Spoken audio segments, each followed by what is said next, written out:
伙，你这条命，我今天收定了。老师不能继续陪在你身旁了。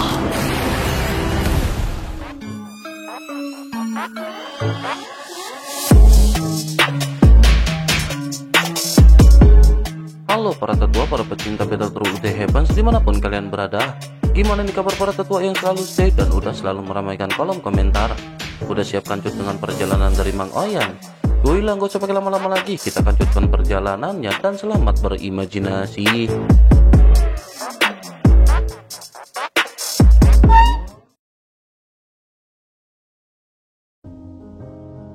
Cerita masih berkancut dengan Xiaoyan yang pada saat ini sampai di lembah serangga. Tempat ini tampak terlihat gelap dan sepertinya mereka pada saat ini berada di suatu tempat dan benua tertentu. Yuyan segera menunjuk ke satu arah dan keduanya pada saat ini seketika berjalan ke lembah serangga. Yuyan juga menjelaskan bahwa klon dewa jahat ini telah mengembangkan kecerdasan spiritual. Ia telah disegel di sini dan jika Xiaoyan ingin melihatnya, Xiaoyan hanya bisa membuka segelnya. Segel ini juga sangat kuat dan dengan kemampuan Xiaoyan saat ini mungkin agak sulit bagi Xiaoyan untuk mengendalikannya.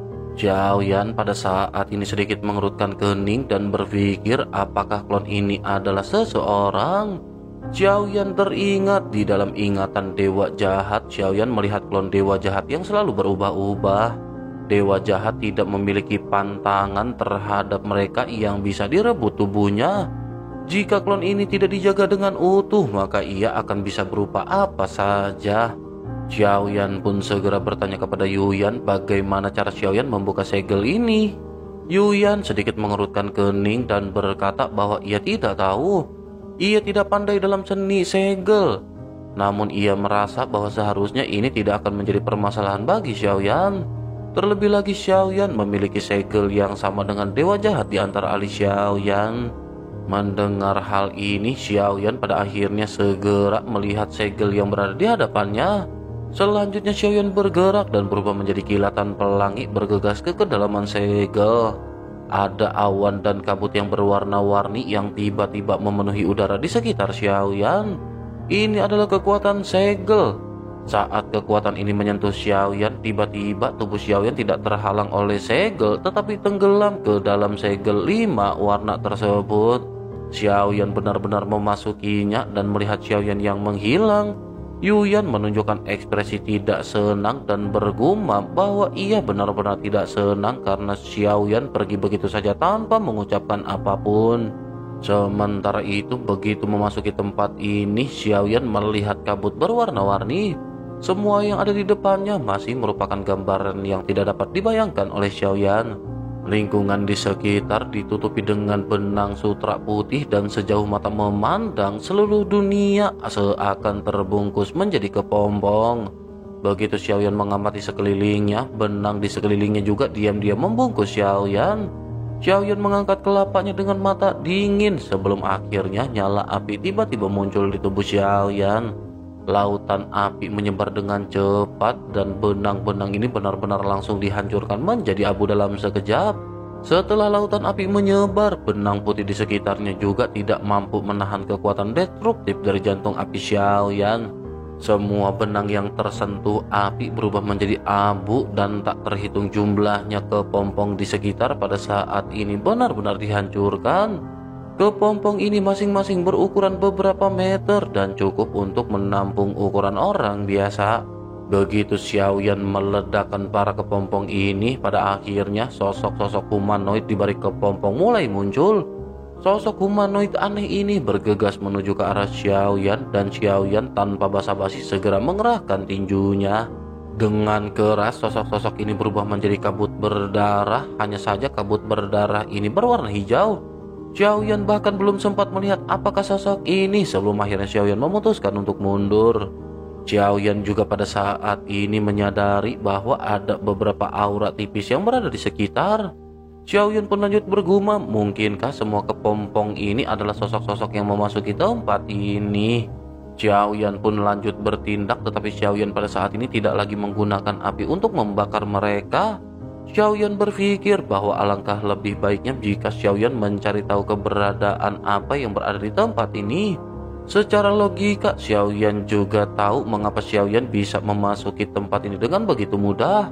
Hal ini dikarenakan segel dewa jahat di antara alisnya, dan jika begitu permasalahannya, klon dewa jahat yang mendiami tempat ini tentu tahu mengenai Xiaoyan. Namun masih belum ada pergerakan dari sosok tersebut, dan Xiaoyan segera berteriak mengapa ia tidak keluar dan berbicara dengan Xiaoyan. Namun tidak ada respon di sekitar, dan Xiaoyan masih melihat tempat ini berupa hamparan luas berwarna putih. Xiaoyan pada saat ini masih terus mencari di sekitar, dan bersamaan dengan hal tersebut, Xiaoyan tiba-tiba merasa kecepatannya melambat dan tubuhnya mulai tidak bisa bergerak. Xiaoyan sedikit mengerutkan kening dan bergumam, mungkinkah ini karena racun? Namun begitu Xiaoyan memeriksa dengan hati-hati, Xiaoyan merasa bahwa tubuh fisik dan meridiannya tidak memiliki dampak perubahan apapun. Tetapi meskipun begitu, tubuh Xiaoyan pada saat ini tiba-tiba menegang. Seluruh tubuh Xiaoyan menyusut, dan Xiaoyan merasakan ada sesuatu yang menyegel tubuhnya.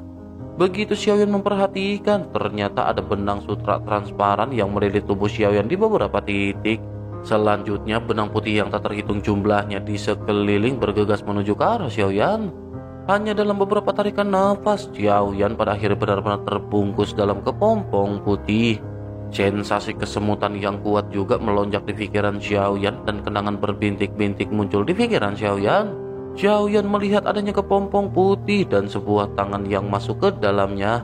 Lengan ini memotong kepompong putih, dan kemanapun Xiaoyan memandang, Xiaoyan pada saat ini melihat wajah yang familiar bagi Xiaoyan.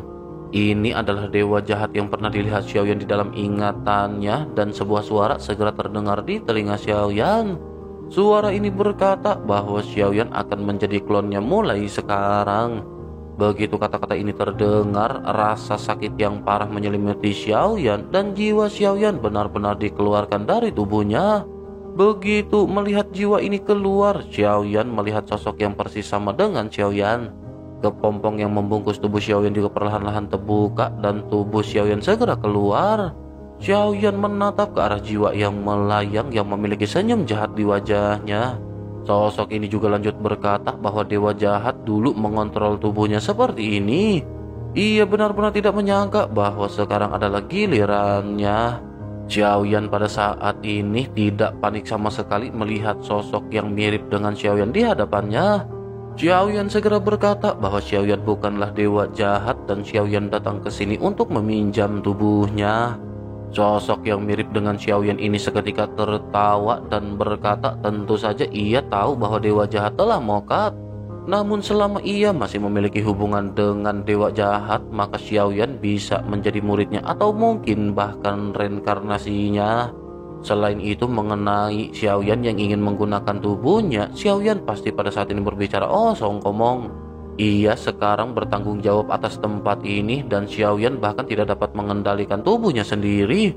Oleh karena itu, kualifikasi apa yang pada saat ini dimiliki oleh Xiaoyan? Menanggapi hal tersebut, Xiaoyan pada saat ini segera menarik kembali jiwanya ke dalam tubuhnya. Selanjutnya Xiaoyan berkata bahwa meskipun Xiaoyan bukan dewa jahat, dalam hal kualifikasi Xiaoyan masih memiliki beberapa hal yang bisa diperhitungkan. Melihat hal ini, sosok tersebut tampak sedikit terkejut, tetapi sosoknya masih sedikit tersenyum. Xiaoyan menggunakan metode mendapatkan kembali kendali atas tubuhnya dalam sekejap mata. Xiaoyan memberitahu klon dewa jahat bahwa Xiaoyan bukanlah seseorang yang bisa diintimidasi. Sementara itu di sisi lain, klon dewa jahat pada saat ini segera berkata meskipun Xiaoyan bisa mengendalikan tubuhnya, begitu Xiaoyan memasuki dunia kepompongnya, Xiaoyan akan terikat di sini olehnya selamanya. Xiaoyan pada saat ini sedikit terdiam, dan Xiaoyan merenungkan sesuatu. Xiaoyan menyadari bahwa Xiaoyan bisa masuk ke sini karena segel dewa jahat. Xiaoyan juga tahu bahwa orang ini merasakan ketakutan dengan kemunculan Xiaoyan. Sosok ini juga tidak bisa meninggalkan tempat ini karena sosoknya terhalang oleh segel. Xiaoyan pun segera berkata bahwa Xiaoyan benar-benar bukanlah dewa jahat.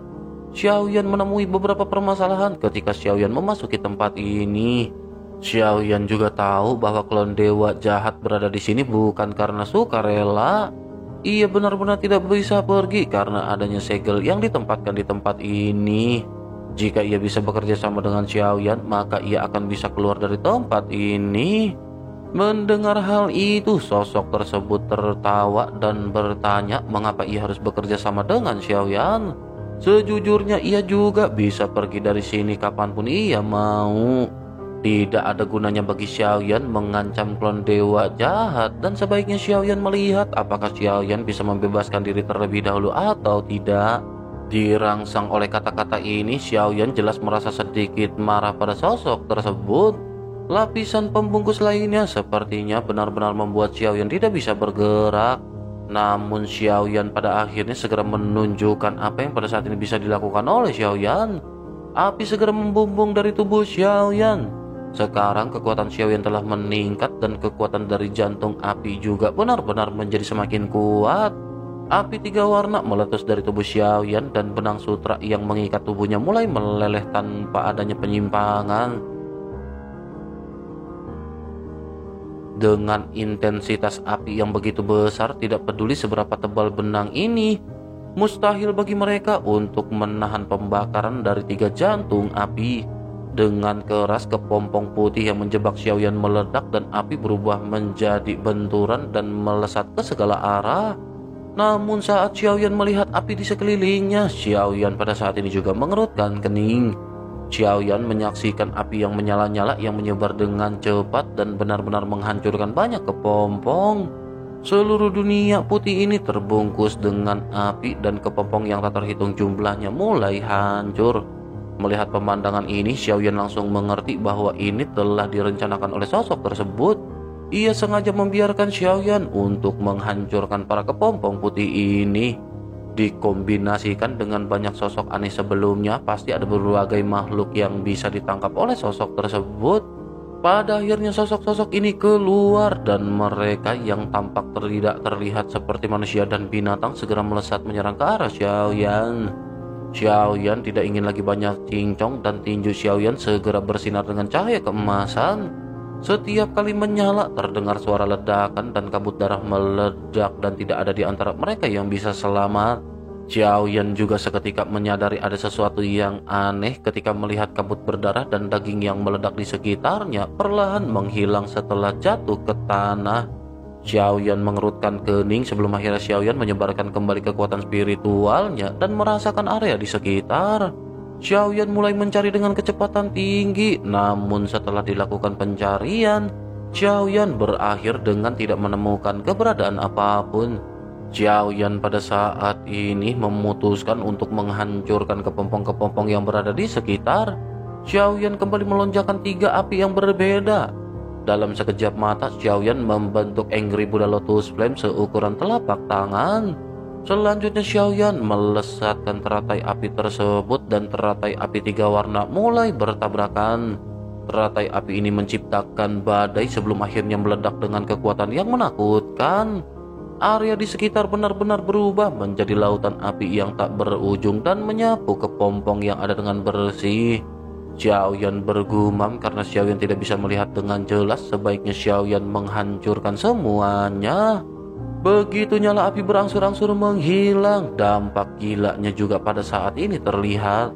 Tempat ini juga menjadi berantakan dan di area yang luas pada saat ini hanya terlihat kabut berdarah.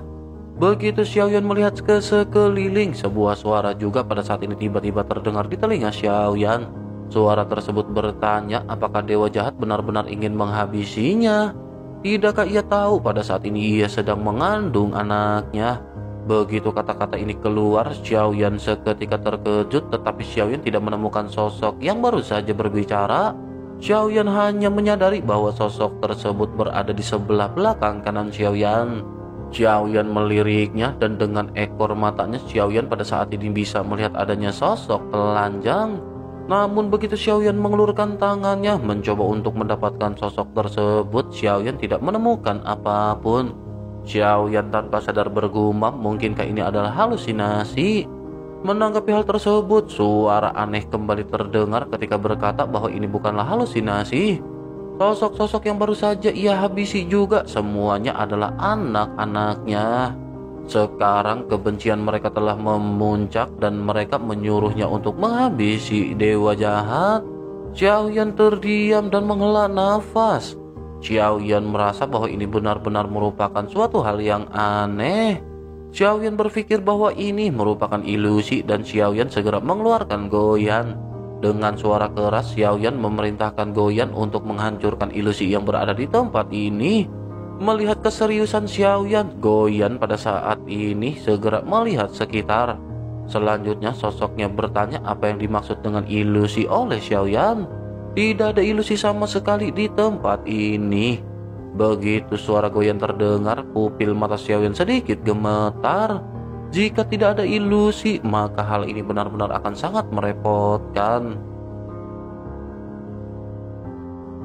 Suara ini juga kembali datang dari belakang Xiaoyan ketika berkata, apakah Tuan tidak bisa merasakan dan membedakan antara ilusi dan kenyataan pada saat ini? Xiaoyan sedikit melirik dan seketika dengan penglihatan ekor matanya, Xiaoyan samar-samar melihat adanya sosok yang telanjang. Namun Xiaoyan tidak bisa membedakan dan tidak bisa mengetahui apakah sosok ini laki-laki atau perempuan. Tepat ketika Xiaoyan menoleh, Xiaoyan benar-benar tidak bisa melihat sosok tersebut. Xiaoyan pun mengerutkan kening dan segera berkata perlahan meminta Goyan untuk membuat segel dan menutup tempat ini. Goyan menghela napas dan berpura-pura lemah sambil berkata, bukankah Xiaoyan tahu Goyan sedang terluka parah? Xiaoyan mengerutkan kening dan secara alami Xiaoyan sangat mengenal Goyan. Goyan merupakan eksistensi abadi dan tidak ada yang namanya cedera di tubuh Xiaoyan. Sekalipun ia cedera, tidak butuh waktu lama baginya untuk pulih sepenuhnya.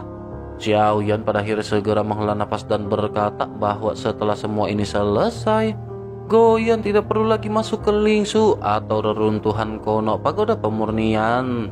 Begitu mendengar hal ini, Goyan pada akhirnya tidak lagi banyak cincong. Goyan segera melesatkan cahaya biru yang menyapu sekeliling. Formasi misterius seketika muncul begitu saja setelah Goyan bertindak. Namun saat Goyan hampir selesai, ia mengeluarkan jeritan melengking ketika berteriak apa yang baru saja menusuk mata Goyan. Cairan biru terlihat mengalir dari Goyan dan Xiaoyan pada saat ini mengerutkan kening. Xiaoyan melihat sekeliling dan Xiaoyan masih tidak bisa menemukan keberadaan sosok tersebut. Sosok ini bahkan tidak hanya melukai Goyan tetapi juga benar-benar tak terlihat. Sudah sejak lama Xiaoyan memasuki tempat ini, Xiaoyan masih belum mengetahui keberadaan seperti apa yang Xiaoyan lawan. Sosok ini juga benar-benar tidak pernah melakukan konfrontasi langsung kepada Xiaoyan. Bahkan pada saat ini ada perasaan bahwa sosok ini sedang menggoda Xiaoyan. Suara dari sosok tersebut juga kembali terdengar ketika berkata bahwa dewa jahat telah menjadi sangat lemah. Apakah ia benar-benar perlu mengandalkan segel untuk menemukan klonnya? Xiaoyan pada saat ini mengerutkan kening dan Xiaoyan berpikir awalnya tempat ini adalah ilusi. Namun setelah mendengar pernyataan Goyan, Xiaoyan yakin bahwa ini bukanlah ilusi. Xiaoyan pada akhirnya menyadari bahwa mungkin sosok ini merupakan sosok yang sangat cepat atau bahkan ia memiliki cara untuk menyembunyikan tubuhnya. Xiaoyan pun bergumam karena ini adalah klon dewa jahat. Xiaoyan ingin tahu apakah simbol dewa jahat di antara alis Xiaoyan berguna atau tidak. Xiaoyan terus-menerus memikirkan dengan tenang bagaimana cara untuk menghadapi sosok tersebut. Begitu Xiaoyan memiliki ide ini, Goyan pada akhirnya segera berubah kembali seukuran telapak tangan dan bersembunyi di dalam jubah lengan baju Xiaoyan. Simbol dewa jahat terkait dengan seni pembentuk kehidupan dan dapat digunakan untuk memadukan tubuh asli dengan klon. Meskipun klon dewa jahat ini telah terlahir dengan kesadaran spiritualnya, ia tetap merupakan klon dewa jahat dan selama diambil pasti akan ada jejak sisa jiwa yang tertinggal. Meskipun Xiaoyan juga bukan reinkarnasi dari dewa jahat, Xiaoyan pasti akan bisa merasakan setidaknya jejak energinya. Akhirnya simbol di antara alis Xiaoyan berkedip-kedip. Sesaat kemudian Xiaoyan samar-samar bisa merasakan keberadaan sosok tersebut dan Xiaoyan mengerutkan kening. Xiaoyan bergumam bahwa Xiaoyan tidak bisa mengendalikannya, tetapi Xiaoyan bisa merasakannya. Oleh karena itu Xiaoyan akan menguncinya. Selanjutnya di bawah kaki Xiaoyan, kilatan pada saat ini mulai melonjak. Beberapa garis guntur yang sangat mirip sutra muncul dan sosok Xiaoyan seketika menghilang. Selanjutnya sosok Xiaoyan muncul di belakang sosok yang dicari oleh Xiaoyan dan Xiaoyan meninju ke kehampaan. Tidak terlihat ada apapun di kehampaan, tetapi meskipun begitu ada suara teredam yang seketika terdengar. Barulah sesaat kemudian sesosok tubuh terlihat melesat mundur dalam sekejap. Selanjutnya sosok ini kembali menghilang dan Xiaoyan bisa melihat sosok ini dengan jelas. Sosok ini memiliki 6 sayap bersinar dengan emas gelap. Sosoknya tampak tidak terlihat seperti manusia. Kemungkinan besar sosok ini terlihat seperti serangga yang bentuknya mirip manusia. Ia juga tidak memiliki kecepatan yang cepat, tetapi ia memiliki kemampuan untuk menyembunyikan tubuhnya. Xiaoyan pun kembali bergerak dan bertanya apakah sosok ini masih ingin bersembunyi. Selanjutnya Xiaoyan kembali meninju di kehampaan dan ledakan kembali terdengar. Namun kali ini tinju Xiaoyan diblokir oleh sesuatu kekuatan dan di dalam kehampaan di hadapannya sosok itu akhirnya benar-benar muncul. Xiaoyan melihat sosok tubuh ramping dengan 6 sayap di punggungnya. Sosok ini terlihat seperti manusia, tetapi tidak diketahui apakah ia jantan atau betina. Sosok itu segera berkata bahwa tubuh ini adalah miliknya dan mengapa Xiaoyan begitu agresif ingin mencoba mencuri tubuhnya. Xiaoyan segera menjawab dengan dingin bahwa ia hanyalah makhluk spiritual yang lahir dari tubuh ini. Dengan begitu maka ini bukanlah tubuh miliknya. Xiaoyan pada saat ini bertujuan untuk menggunakan tubuhnya dan Xiaoyan tahu bahwa ia memiliki kecerdasan spiritual sendiri. Dengan begitu maka Xiaoyan akan memberinya kebebasan setelah semuanya berakhir. Cahaya emas bersayap 6 pada saat ini sedikit mengerutkan kening sebelum akhirnya meraung melesat ke arah Xiaoyan. Sosok yang membawa kekuatan yang sangat dahsyat dan dilesatkan ke arah Xiaoyan. Di saat yang sama, Xiaoyan bisa merasakan kekuatan sosok tersebut dan Xiaoyan memutuskan untuk menghindar dengan cepat. Sosok Xiaoyan pada akhirnya kembali menghilang. Namun kali ini begitu Xiaoyan muncul, Xiaoyan bertemu dengan angin kencang yang menderu-deru dan menyelimuti Xiaoyan. Angin kencang ini seketika meninggalkan beberapa bekas luka di tubuh Xiaoyan. Xiaoyan langsung menjadi waspada dan Xiaoyan pada saat ini kembali mengeluarkan kekuatan guntur ekstrim.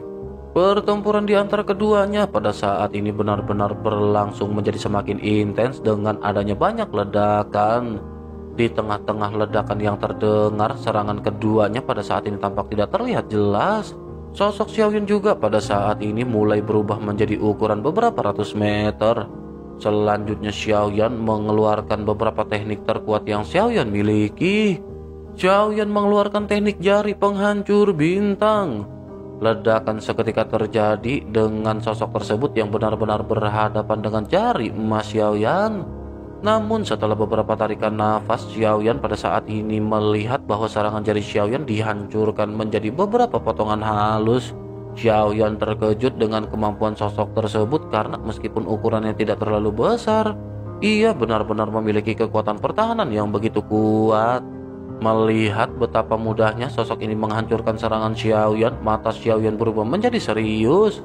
Meskipun ia sebelumnya menghindar dan merasakan ketakutan, tetapi hal tersebut bukan karena ia lemah. Xiaoyan menggertakkan gigi dan Xiaoyan kembali mengeluarkan teknik 7 langkah mengejutkan para dewa. Langkah kaki besar pada saat ini meraung ke arah sosok tersebut. Xiaoyan pada saat ini juga melihat bahwa sosok tersebut masih bisa berhadapan dengan serangan terkuat Xiaoyan. Xiaoyan pada akhirnya bergumam bahwa Xiaoyan khawatir Xiaoyan tidak akan bisa mengambilnya untuk sementara waktu. Xiaoyan harus menemukan cara untuk menariknya ke reruntuhan kuno atau menyegelnya di 9 peti mati. Xiaoyan berpikir karena Xiaoyan tidak bisa mengalahkannya, maka Xiaoyan hanya bisa menggunakan kekerasan untuk memaksanya masuk. Xiaoyan hanya bisa menyegelnya di pagoda pemurnian dan perlahan-lahan meluangkan waktu untuk menjinakkannya. Kekuatan yang ditampilkan oleh sosok ini benar-benar di luar imajinasi Xiaoyan. Dapat dilihat bahwa kekuatannya jauh lebih kuat jika dibandingkan dengan Xiaoyan. Jika Xiaoyan memaksa untuk bertempur, Xiaoyan benar-benar harus mengeluarkan seluruh kekuatannya yang digabungkan dengan klon dewa asli. Xiaoyan tidak ingin banyak bacot lagi dan Xiaoyan memutuskan untuk melakukan tindakan lainnya. Pada akhirnya diam-diam sosok klon dewa asli segera terpisah dari tubuh Xiaoyan. Tubuh Xiaoyan selanjutnya melesat dengan guntur ekstrim menuju ke kejauhan. Xiaoyan menggunakan batu giok tersembunyi untuk menyembunyikan auranya. Sementara itu klon dewa asli pada saat ini segera melesat melakukan serangan kepada sosok tersebut. Klon dewa asli menggunakan teknik 82 tinju para dewa dan pertempuran kembali terjadi. Sementara itu Xiaoyan segera mengeluarkan Goyan dan bertanya bisakah Goyan menjebak sosok tersebut. Goyan pada saat ini segera melihat sekitar dengan sedikit bingung sebelum akhirnya mulai berbicara. Goyan berkata sebaiknya Xiaoyan memimpinnya ke dalam mata formasi Goyan. Dengan formasi penahanan yang telah diatur oleh Goyan, seharusnya tidak menjadi permasalahan untuk menjebaknya sementara waktu. Xiaoyan pada akhirnya mengendalikan klon dewa asli untuk memaksa masuk sosok tersebut ke dalam mata formasi. Setelah beberapa saat, Xiaoyan pada saat ini terkejut karena klon dewa asli benar-benar menderita banyak luka. Xiaoyan mengerutkan kening dan Xiaoyan pada saat ini terus-menerus menghindari serangan dari sosok tersebut. Hanya dengan cara ini Xiaoyan bisa memancingnya untuk terus-menerus mendekati mata formasi. Xiaoyan juga menyadari bahwa ketika waktunya tiba, Xiaoyan benar-benar harus bertindak cepat. Xiaoyan terus-menerus memandang ke arah klon dewa asli sebelum akhirnya menoleh ke arah Goyan yang sedang mempersiapkan mata formasi. Setelah beberapa saat, pada akhirnya Goyan berteriak bahwa waktunya sudah tiba. Xiaoyan tanpa banyak cincong lagi segera melesat menghilang dan begitu Xiaoyan muncul, Xiaoyan telah berada di hadapan sosok tersebut dan mengulurkan tangannya menekan tangan Xiaoyan ke dahi sosok tersebut. Suara mendesing terdengar dan sosok ini pada akhirnya menghilang di hadapan telapak tangan Xiaoyan. Xiaoyan sedikit terkejut seolah-olah tidak menyangka bahwa ini akan berhasil dan Xiaoyan benar-benar bisa membawanya ke Lingsu. Xiaoyan bergumam bahwa akhirnya Xiaoyan berhasil. Meskipun membawanya ke Lingsu bukanlah kesuksesan yang nyata, setidaknya itu bisa menghindari pertempuran keras pada saat ini. Kekuatan Xiaoyan masih belum cukup dan jika Xiaoyan menerobos keabadian para dewa, barulah Xiaoyan bisa melepaskannya dari Lingsu. Ketika saatnya tiba, barulah Xiaoyan bisa melakukan teknik perebutan tubuh dan sosok tersebut akan menjadi klon baru milik Xiaoyan. Xiaoyan juga merasa lega karena setelah dimasukkan ke dalam Lingsu atau reruntuhan kuno, klon tersebut tidak akan bisa melarikan diri. Setelah diambil oleh Xiaoyan, segel di tempat ini juga pada akhirnya mulai runtuh. Awan warna-warni di luar mulai menyebar memperlihatkan tampilan sebenarnya dari tempat ini. Ada banyak tumbuhan subur di sekelilingnya dan ada seekor kumbang besar terbang di atas kelapa Xiaoyan. Tempat ini disebut dengan lembah serangga karena secara alami dipenuhi dengan serangga. Karena raja serangga mereka telah tiada, maka pada akhirnya mereka pada saat ini tampaknya bisa bergerak dengan bebas. Sosok Yuyan juga pada saat ini segera menyapu dan melayang di hadapan Xiaoyan. Dengan gembira sosoknya bertanya apakah Xiaoyan berhasil.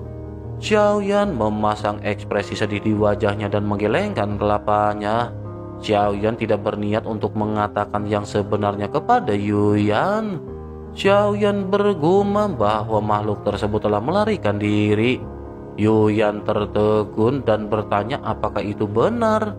Xiaoyan mengangguk dengan serius mendengar apa yang ditanyakan oleh Yuyan.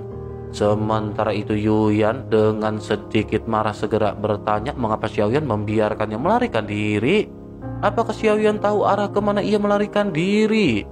Sebaiknya mereka pada saat ini pergi dan Yuyan akan menemani Xiaoyan mengejarnya. Xiaoyan pada saat ini kembali menghela nafas dan berkata sebaiknya mereka tidak melakukan hal tersebut. Terlebih lagi tubuh ini juga memiliki kemampuan yang standar. Yuyan memandang Xiaoyan dengan ekspresi yang masih sedikit marah dan berkata bagaimana mungkin itu bisa terjadi? Apakah Xiaoyan tahu siapakah sosok ini? Dewa jahat pernah mengandalkannya untuk menggunakan metode bertarung yang tak terhitung jumlahnya. Xiaoyan terkejut karena Xiaoyan benar-benar tidak tahu tentang sosok tersebut. Xiaoyan hanya tahu sosok tersebut mengeluarkan angin yang menderu-deru dan Xiaoyan merasa serangan ini tidak terlalu mencolok. Xiaoyan pada akhirnya segera bertanya apakah sosok tersebut. Yuyan pun segera menjelaskan bahwa ini adalah binatang buas kuno yang disebut dengan jangkrik emas 2 meter. Jika ia menelan makhluk apapun, untuk sementara waktu ia dapat memperoleh kemampuannya dan bahkan keterampilan bertarungnya. Dewa jahat sangat menghargai klon ini dan mengapa Xiaoyan membiarkannya pergi begitu saja. Xiaoyan pada saat ini hanya bisa tersenyum pahit mendengar apa yang dikatakan oleh Yuyan. Namun meskipun begitu, Xiaoyan diam-diam terjekut mendengar apa yang dijelaskan oleh Yuyan. Xiaoyan tidak menyangka bahwa kemampuan dari sosok ini benar-benar begitu mantul. Xiaoyan pada saat ini hanya bisa menghela nafas lega sementara Yuyan hanya bisa tersenyum pahit. Setelah menyelesaikan semuanya, Xiaoyan pada saat ini tidak ingin memberikan Yuyan kesempatan untuk berduaan. Xiaoyan segera bergumam meminta kehendak alam iblis keabadian kuno untuk membuka jalan menuju alam iblis keabadian kuno. Retakan pada akhirnya kembali segera terbentuk di kehampaan. Xiaoyan segera melangkahkan kakinya ke dalam celah dan kembali ke alam iblis keabadian kuno. Yuyan pada saat ini sedikit cemberut dan Yuyan hanya bisa mengikuti pergerakan Xiaoyan. Yuyan pada saat ini dengan marah bergumam bahwa dengan tubuhnya yang begitu sempurna, apakah Xiaoyan benar-benar tidak tergoda sama sekali? Ataukah mungkin Xiaoyan benar-benar tidak mampu berdiri? Setelah mengeluh pada akhirnya Yuyan benar-benar meninggalkan celah dan celah seketika tertutup. Setelah Xiaoyan memenjarakan jangkrik emas setinggi 2 meter di Lingsu, keheningan yang telah lama terjadi di Lingsu pada akhirnya kembali dipenuhi dengan keramaian. Dengan adanya sosok baru yang masuk, tentu saja akan terjadi perdebatan di antara mereka. Pada saat ini telah ada 3 makhluk, yakni larva darah raksasa, paha daji, dan serangga jangkrik emas setinggi 2 meter.